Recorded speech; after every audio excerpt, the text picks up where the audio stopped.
अगली बार जब हम किसी मॉल में जाते हैं और वो बड़ा सा लाल बोर्ड देखते हैं ना, जिस पर लिखा होता है फ्लैट 70% ऑफ, तो हमें खुद को ज्यादा खुशकिस्मत नहीं समझना चाहिए। बिल्कुल नहीं। क्योंकि असल में उस लाल बोर्ड और उस प्राइस टैग के पीछे ना एक बहुत ही सोची समझी मनोवैज्ञानिक और कह सकते हैं कि एक अदृश्य गणितीय चाल काम कर रही होती है। हाँ, और एक ग्राहक के तौर पे हमें क्या लगता है? हमें लगता है कि कीमत बस एक साधारण सा नंबर है। सही बात है। हम वो नंबर देखते हैं, पैसे देते हैं और बस आगे बढ़ जाते हैं। मतलब ये प्रक्रिया बिल्कुल सीधी और पारदर्शी लगती है देखने में। लेकिन ऐसा है नहीं। बिल्कुल नहीं है।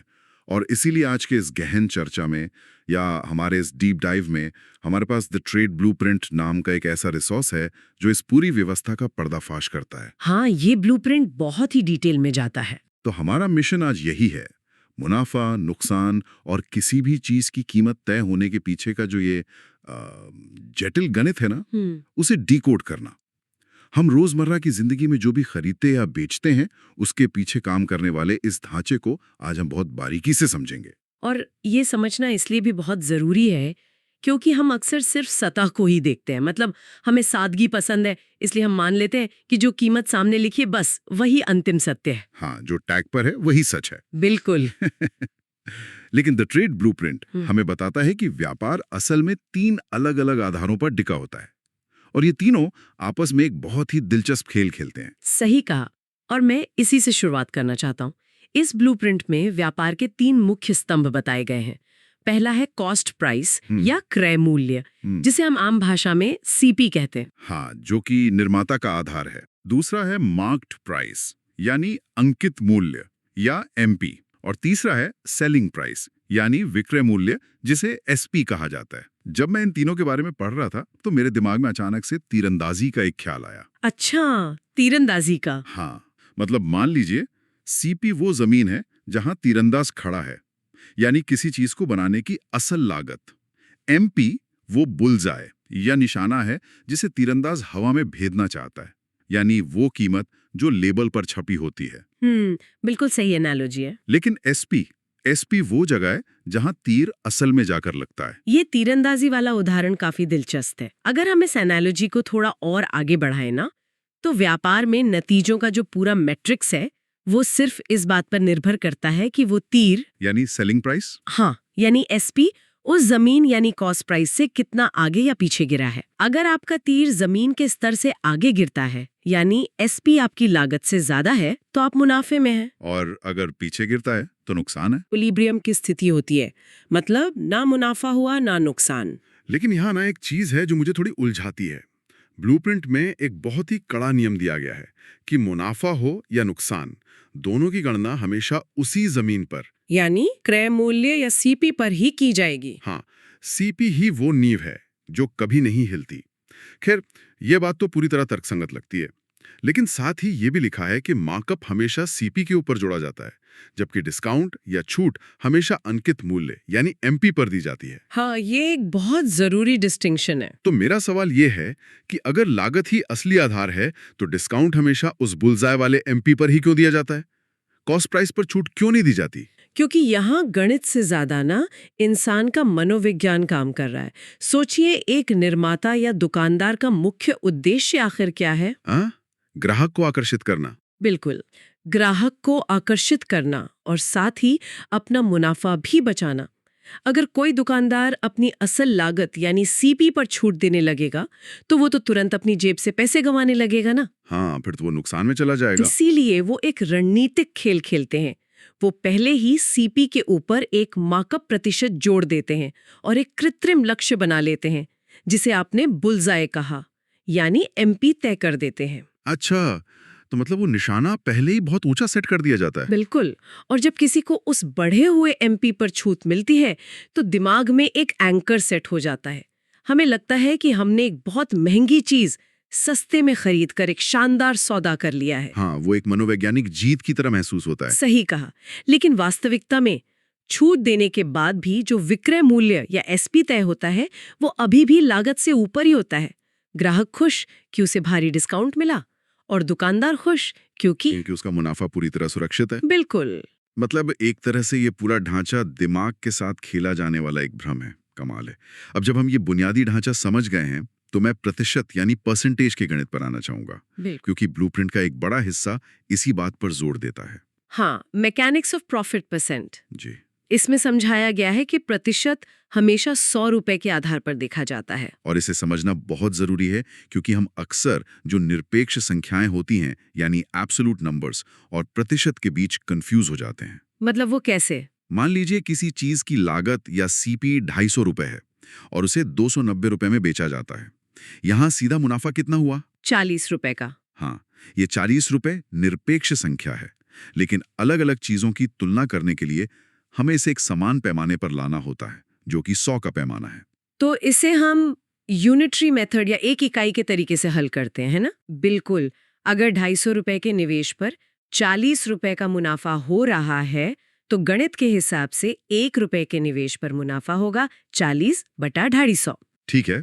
अब अगर हमें इसे 100 रुपए के आधार पर देखना है, तो हम इसे 100 से गुणा कर देते हैं। नतीजा निकलता है 16%। ये तरीका सुनने में बहुत बुनियादी लगता है, लेकिन ये हर जटिल वित्तीय गणना की नींव है। लेकिन यहाँ ना द क्रेड ब्लूप्रिंट एक बहुत ही अलग अप्रोच लेता है। प्रतिशत निकालने का ये पारंपरिक तरीका तो हम सब स्कूल में सीखते हैं, पर ब्लूप्रिंट मुनाफे को फ्रैक्शंस या भिन्नों के जरिए समझाने पर बहुत जोर देता है। हाँ, जिसे प्रॉफिट ट्रांसलेटर्स का नाम दिया गया है। जी, जैसे इसमें कहा गया है कि 15% का मतलब है 3/20। जब मैंने पहली बार इसे देखा तो मैं थोड़ा अटका। 15% को 3/20 क्यों कहना? क्योंकि जब आप भारी भरकम फॉर्मूला इस्तेमाल करते हैं ना, तो दिमाग बहुत जल्दी जानकारी के ओवरलोड का शिकार हो जाता है। फ्रैक्शंस दिमाग को सीधे समाधान की ओर ले जाते हैं। अच्छा। 15% को फ्रैक्शन में बदलने के लिए आप 15 को 100 से भाग देते हैं, जिसे छोटा करने पर 3/20 आता है। इसका सीधा सा मतलब है कि अगर किसी चीज की लागत को हम 20 बराबर हिस्सों में बांट दें, तो हमारा मुनाफा उन 20 हिस्सों पर 3 हिस्सों के बराबर होगा। एकदम सही। तो इसका मतलब जो विक्रय मूल्य या एसपी है, जी, वो कुल 23 हिस्से हो गया। बिल्कुल। 20 हिस्से लागत के और 3 हिस्से मुनाफे के। बिल्कुल। अब आप पूरी कीमत को एक अनुपात या रेशियो की तरह देख रहे हैं, 20:23। और इसे मल्टीप्लायर के रूप में भी लिखा जा सकता है, जैसे 1.15। तो चलिए ना इस रेसिपी को ब्लूप्रिंट की एक केस स्टडी पर लागू करके देखते हैं। हाँ, बताइए। इसमें एक उदाहरण है कि एक वस्तु 7,130 रुपए में बेची गई, जी, जिस पर 15% का मुनाफा हुआ। अब इसकी असल लागत यानी सीपी कैसे निकालें? अगर हम पुराने फॉर्मूले से जाते तो x मानकर लंबा कैलकुलेशन करना पड़ता। हाँ, वो काफी उबाऊ हो जाता। लेकिन इस हिस्सों वाले तरीके से देखें तो 15% का मतलब है 3/20। तो हमारा विक्रय मूल्य हुआ 23 हिस्से और हमें पता है कि वस्तु असल में 7,130 रुपए में बिकी है। मतलब ये 23 हिस्से 7,130 रुपए के बराबर है। हाँ, और यहां से गणना बहुत आसान हो जाती है। अगर 23 हिस्से 7,130 रुपए हैं, तो एक हिस्सा निकालने के लिए हम उसे 23 से भाग देंगे, जो कि 310 रुपए आता है। बिल्कुल। और क्योंकि हमारी लागत 20 हिस्से है, तो 20 को 310 से गुणा करने पर सीधे 6,200 रुपए मिल जाते हैं। मतलब ये तो सच में किसी जादुई शॉर्टकट की तरह है ना? हाँ। क्या यह तरीका व्यापारिक दुनिया में गलतियों की गुंजाइश को कम करता है? निश्चित तौर पर। जब आप मल्टीप्लायर्स का इस्तेमाल करते हैं, तो आप बीच के कई गैर जरूरी स्टेप्स हटा देते हैं। ये जो अगणितीय शोर होता है ना, उसे कम करता है। व्यापारी तेजी से फैसले ले पाते हैं, क्योंकि उन्हें सिर्फ एक मल्टीप्लायर दिमाग में रखना होता है। ये बहुत ही प्रभावी तरीका है। लेकिन मुझे लगता है कि मामला यहाँ से थोड़ा उलझने वाला है। वो क्यों? क्योंकि ब्लूप्रिंट आगे बढ़ता है एडवांस सिनेरियोस की तरफ। मतलब क्या हो अगर कोई नियम ही तोड़ दे? क्या हो अगर कोई अपना आधार ही गलत चुन ले? ओ, आप बेस एडजस्टमेंट की बात कर रहे हैं। हाँ, द बेस एडजस्टमेंट एनोमली, यानी आधार बदलने की विसंगति। इसमें एक उदाहरण है कि एक दुकानदार अपना 22.5% का मुनाफा लागत के बजाय विक्रय मूल्य यानी एसपी पर कैलकुलेट कर लेता है। हाँ, ये अक्सर होता है। जब मैंने ये पढ़ा तो मुझे लगा ये कैसे मुमकिन है। नियम तो ये है कि मुनाफा हमेशा सीपी पर गिना जाता है। और यहीं से सारा खेल शुरू होता है। जब कोई दुकानदार एसपी को अपना आधार मान लेता है, तो वो पूरी गणितीय सच्चाई को मोड़ रहा होता है। अगर वो एसपी पर 22.5% मुनाफा गिन रहा है, तो चलिए इसे फ्रैक्शन में बदलते हैं। ठीक है। 22.5% को जब हम फ्रैक्शन में बदलते हैं, तो वो 9/40 आता है। अब क्योंकि उसने एसपी को आधार माना है, हाँ। तो ये जो 40 है ना, वो उसका विक्रय मूल्य बन गया। और 9 उसका मुनाफा हो गया। बिल्कुल। रुकिए, अगर बेचने की कीमत 40 हिस्से हैं और उसमें 9 हिस्से मुनाफा छिपा हुआ है, तो इसका सीधा सा मतलब है कि चीज को बनाने की असल लागत तो 40 - 9 यानी 31 हिस्से होनी चाहिए। राइट। असली लागत यानी वो अपरिवर्तनीय नींव 31 है। सही कहा। अब अगर हम व्यापार के सही नियम पर वापस लौटे, जहां मुनाफा हमेशा सीपी पर गिना जाता है, तो असली मुनाफा क्या होगा? ये होगा 9 हिस्से का मुनाफा 31 हिस्से की लागत पर, यानी 9/31। और अगर हम 9/31 को 100 से गुना करके प्रतिशत निकालें तो वो लगभग 29.03% आता है। देखा आपने अंतर? ये तो बहुत बड़ा अंतर है।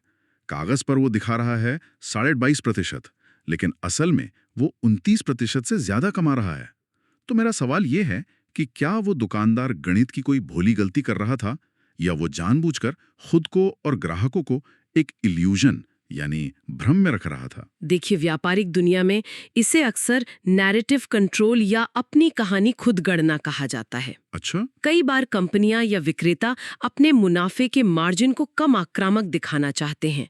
कागज पर 22.5% मुनाफा देखना ग्राहकों को एक सुरक्षित आंकड़ा लग सकता है, लेकिन वास्तविकता में जो ट्रू बेस है वो 29% से ज्यादा का मुनाफा दे रहा है। मतलब ये तो पूरी तरह से नंबरों की बाजीगरी है। का आधार क्या है? आधार बदलते ही पूरी कहानी बदल जाती है। ये सच में आंखें खोलने वाला है। इसी तरह का एक और हैरान करने वाला उदाहरण इस ब्लूप्रिंट में है, जिसे एल्जेब्रिक स्केलिंग कहा गया है। हाँ, वो वाला कंसेप्ट बहुत मजेदार है। ये कहता है कि अगर किसी चीज का विक्रय मूल्य 5 गुना कर दिया जाए तो उसका मुनाफा 700% बढ़ जाता है।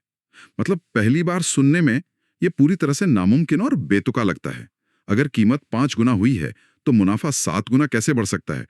मेरा तो दिमाग चकरा गया था इसे पढ़कर। ये सुनने में अजीब लगता है, लेकिन अगर हम इसके पीछे के तर्क को समझें तो ये पूरी तरह से स्पष्ट हो जाता है। जब आप विक्रय मूल्य को 5 गुना करते हैं तो ध्यान दें कि आपकी लागत बिल्कुल नहीं बदली है। हाँ, उसे बनाने का खर्चा आज भी उतना ही है। तो मतलब जो भी अतिरिक्त पैसा आ रहा है वो शुद्ध मुनाफा है। ब्लूप्रिंट इसे एक समीकरण से समझाता है। अगर एसपी 5 गुना हो गया, मतलब उसमें 4 एसपी की वृद्धि हुई है। नया एसपी माइनस पुराना एसपी यानी 4 एसपी। बिल्कुल। और मुनाफा 700% बढ़ा है, यानी पुराने मुनाफे में 7 पी जुड़ गया है। तो सीधा सा समीकरण बना कि कीमत में जो 4 एसपी की वृद्धि हुई वही मुनाफे में 7 पी की वृद्धि के बराबर है, यानी 4 एसपी बराबर 7 पी। तो अगर हम इसे अनुपात में लाएं तो एसपी और पी का अनुपात 7:4 हो गया। सही है। अगर एसपी 7 हिस्से हैं और मुनाफा 4 हिस्से है तो लागत क्या होगी? 7 में से 4 घटा दें तो लागत 3 हिस्से बची। एकदम सही। और अगर हम शुरुआती मुनाफे का प्रतिशत निकालें, यानी 3 हिस्से की लागत पर 4 हिस्से का मुनाफा, तो वो 4/3 होगा। हाँ, जिसे प्रतिशत में बदलने पर 133.33% आता है। मतलब शुरुआत में ही उस चीज पर 133% से ज्यादा का मुनाफा कमाया जा रहा था। हाँ, ये दिखाता है कि कैसे स्केलिंग करने पर प्योर प्रॉफिट किस तेजी से बढ़ता है, क्योंकि आपकी जमीन अपनी जगह से नहीं हिलती। क्या बात है। और इसी कड़ी में एक और दिलचस्प कॉन्सेप्ट है वेरिएबल कन्वर्जेंस का, जहां चर आपस में मिल जाते हैं। ब्लूप्रिंट में एक सवाल है कि एक पेन को 171 रुपए में बेचा गया जी, और कहा गया कि प्रतिशत मुनाफा ठीक उतना ही है जितना उस पेन का क्रय मूल्य है। मतलब अगर पेन की लागत 50 रुपए तो मुनाफा भी 50%, और अगर लागत 90 रुपए तो मुनाफा भी 90%। ये तो किसी पहेली जैसा लग रहा है। हाँ, और अगर आप इसे बीजगणित या अलजेब्रा के लंबे समीकरणों से सुलझाने जाएंगे ना, तो बहुत समय लगेगा। इसलिए ब्लूप्रिंट यहाँ एक टेस्टिंग मैट्रिक्स का तरीका सुझाता है। मतलब ऑप्शंस को टेस्ट करना। हाँ, हमें पता है कि लागत प्लस मुनाफा मिलकर 171 रुपए बनने चाहिए। तो अगर हम दिमाग में ही कुछ संख्याएं टेस्ट करें, मान लीजिए सीपी 50 रुपए है, तो मुनाफा भी 50% होगा। 50 का 50% होता है 25। तो विक्रय मूल्य हुआ 50 + 25 यानी 75 रुपए, जो कि 171 से बहुत कम है। अब हमको एक बड़ी संख्या लेते हैं। मान लीजिए हम मैट्रिक्स में 90 रुपए को टेस्ट करते हैं। ठीक है, अगर लागत 90 रुपए है तो मुनाफा 90% होना चाहिए। 90 का 90% निकालने पर 81 रुपए आता है। अब अगर हम लागत और मुनाफे को जोड़ें तो 90 + 81 ठीक 171 रुपए बनते हैं। अरे वाह, ये तो कमाल है। यही वेरिएबल कन्वर्जेंस की खूबसूरती है। ये साबित करता है कि तर्क को सही दिशा में टेस्ट करके कैसे एक अनजान नंबर तक तेजी से पहुंचा जा सकता है। खैर, ये सब तो मुनाफे की बात हो गई, लेकिन व्यापार हमेशा एक तरफा तो होता नहीं है। इसमें नुकसान भी एक कड़वी सच्चाई है। बिल्कुल। ब्लूप्रिंट का जो अगला हिस्सा है वो नुकसान के विज्ञान और रणनीतिक बदलाव या स्ट्रेटेजिक पिवट पर बात करता है। जब किसी व्यापारी को नुकसान होता है तो वो वहां से बाहर कैसे निकलता है? यहाँ सबसे अहम बात यह है कि नुकसान का गणित भी पूरी तरह से मुनाफे के ढांचे पर ही काम करता है। हाँ। लागत यहाँ भी वही अपरिवर्तनीय जमीन है। फर्क सिर्फ इतना है कि मुनाफे में हम प्रतिशत जोड़ते हैं और नुकसान में हम लागत में से प्रतिशत घटाते हैं। सही कहा। मतलब अगर 35% का नुकसान हो रहा है तो इसका सीधा मतलब है कि हमारा विक्रय मूल्य हमारी लागत का केवल 65% रह गया है। बिल्कुल। और मल्टीप्लायर के रूप में 65% को हम 13/20 लिख सकते हैं। हाँ, अब यहाँ रणनीतिक बदलाव की जो केस स्टडी ब्लूप्रिंट में दी गई है ना, वो बहुत व्यवहारिक है। मान लीजिए एक साड़ी 3060 रुपए में बेची जाती है, जिस पर व्यापारी को 15% का नुकसान होता है। ठीक है। अब सवाल ये है कि अगर उसे 20% मुनाफा कमाना है तो उसे उस साड़ी को किस कीमत पर बेचना चाहिए? इसे सुलझाने के लिए ब्लूप्रिंट एक 3 कदम की प्रक्रिया का इस्तेमाल करता है, जिसे यूनिटरी ब्रिज या इकाई का पुल कहा गया है। ये बहुत ही प्रभावी तरीका है। तो चलिए इस पुल को पार करते हैं। पहला कदम है वर्तमान स्थिति को समझना। 15% नुकसान का मतलब है कि जो 3060 रुपए में साड़ी बिकी है वो असल में लागत का सिर्फ 85% है। हाँ, तो 85% बराबर है 3060 रुपए के। अब आता है दूसरा कदम जो हमारा पुल है। हमें वापस 1% पर लौटना है। 1% निकालने के लिए हम 3060 को 85 से भाग देते हैं, जिसका नतीजा आता है 36 रुपए, यानी लागत का 1% हिस्सा 36 रुपए के बराबर है। ये 1% वाला हिस्सा मुझे ऐसा लगता है जैसे हम वापस फैक्ट्री के फ्लोर पर लौट आए हैं जहां साड़ी बनी थी। हमने सारी कीमतें और नुकसान हटा दिए हैं और एकदम बुनियादी लागत पर आ गए हैं। बहुत सही एनालॉजी है। अब आता है तीसरा कदम, हमारा लक्ष्य। व्यापारी को 20% मुनाफा चाहिए। हाँ, मतलब उसे अपनी लागत के ऊपर 20% और चाहिए। यानी उसका नया लक्ष्य 120% है। और क्योंकि हमें पता है कि 1% की कीमत 36 रुपए है, तो हम बस 36 को 120 से गुणा कर देंगे, जो कि 4320 रुपए आता है। बिल्कुल। ये सच में फैक्ट्री के फ्लोर से वापस छलांग लगाकर सही मुनाफे तक पहुंचने जैसा है। यही यूनिटरी ब्रिज की असली ताकत है। ये किसी भी मुश्किल और उलझी हुई समस्या को उसके सबसे छोटे, सबसे बुनियादी रूप में तोड़ देता है। हाँ, वो 1% वाला रूप। जी, जब आपके पास वो 1% की चाबी आ जाती है तो आप वहां से किसी भी दिशा में जा सकते हैं। अब तक हमने जो भी बात की वो एक व्यक्ति, एक दुकानदार या एक उत्पाद के इर्द गिर्द घूम रही थी। लेकिन अगर हम वास्तविक दुनिया को देखें तो चीजें इतनी सीधी नहीं होती। बिल्कुल नहीं होती। कोई भी उत्पाद सीधे फैक्ट्री से उठकर जादुई रूप से किसी के हाथ में नहीं आ जाता। इसके बीच एक पूरी श्रृंखला होती है। ब्लूप्रिंट का आखिरी हिस्सा इसी मार्कअप और सप्लाई चेन की असलियत पर रोशनी डालता है। हाँ, वास्तविक सप्लाई चेन कई बिचौलियों से होकर गुजरती है। उत्पाद ए यानी निर्माता से बी यानी थोक विक्रेता के पास जाता है, फिर बी से सी के पास और अंत में ग्राहक तक पहुंचता है। जी। और इस पूरी यात्रा में हर स्तर पर एक नया मार्कअप और एक नया मुनाफा जुड़ता है। ब्लूप्रिंट इसे लगातार मुनाफा और नुकसान का नाम देता है। और यहीं पर गणित थोड़ा और क्रूर हो जाता है। ब्लूप्रिंट में एक कंपाउंडिंग इफेक्ट का जिक्र है। ये कहता है कि अगर ए ने 10% मुनाफा कमाया और बी ने भी 20% मुनाफा कमाया तो कुल मुनाफा सिर्फ 10 + 20 यानी 30% नहीं होता। हाँ, ये उससे कहीं ज्यादा होता है। इसे साधारण जोड़ से नहीं समझा जा सकता। तो फिर ये काम कैसे करता है? ऐसा इसलिए होता है क्योंकि जो बिचौलिया बी है वो अपना 20% मुनाफा शुरुआती लागत पर नहीं कैलकुलेट कर रहा। वो अपना मुनाफा उस नई, पहले से बढ़ी हुई कीमत पर कैलकुलेट कर रहा है जो ए ने उसे दी थी। अच्छा, तो ये मुनाफे के ऊपर मुनाफा है। ठीक कहा। ये खातानकीय या एक्सपोनेंशियल रूप से बढ़ता है। इसे समझने के लिए हम सोच सकते हैं कि हर नया कदम पिछले कदम के बढ़े हुए आधार पर खड़ा होता है। इस कंपाउंडिंग की वजह से जब तक चीज ग्राहक तक पहुंचती है उसकी कीमत कई गुना बढ़ चुकी होती है। लेकिन अगर ऐसा ही है, अगर हर कड़ी में मुनाफा इस तरह एक के ऊपर एक जुड़ रहा है और तेजी से कंपाउंड हो रहा है, तो एक समय बाद तो चीजों की कीमत इतनी बढ़ जानी चाहिए कि आम आदमी उसे खरीद ही ना सके। ये तो है। ये पूरा सप्लाई चेन का सिस्टम अंततः अपने ही बोझ तरह टूट क्यों नहीं जाता? ये एक बहुत ही शानदार सवाल है और वर्तमान व्यापारिक परिदृश्य की असलियत भी है। अगर हम आज की बाजार व्यवस्था को ध्यान से देखें तो हम पाएंगे कि ये पारंपरिक सिस्टम कई जगह टूट ही रहा है। अच्छा, टूट रहा है? हाँ, इसी कंपाउंडिंग के बोझ और मुनाफे के ऊपर मुनाफे को खत्म करने के लिए ही आज डायरेक्ट टू कंज्यूमर यानी D2C कंपनियों की बाढ़ आ गई है। ओहो, तो D2C कंपनियां इस चेन को बाईपास कर रही हैं। बिल्कुल, वो इस बीच के सारे बिचौलियों को काटकर बाहर कर देती हैं।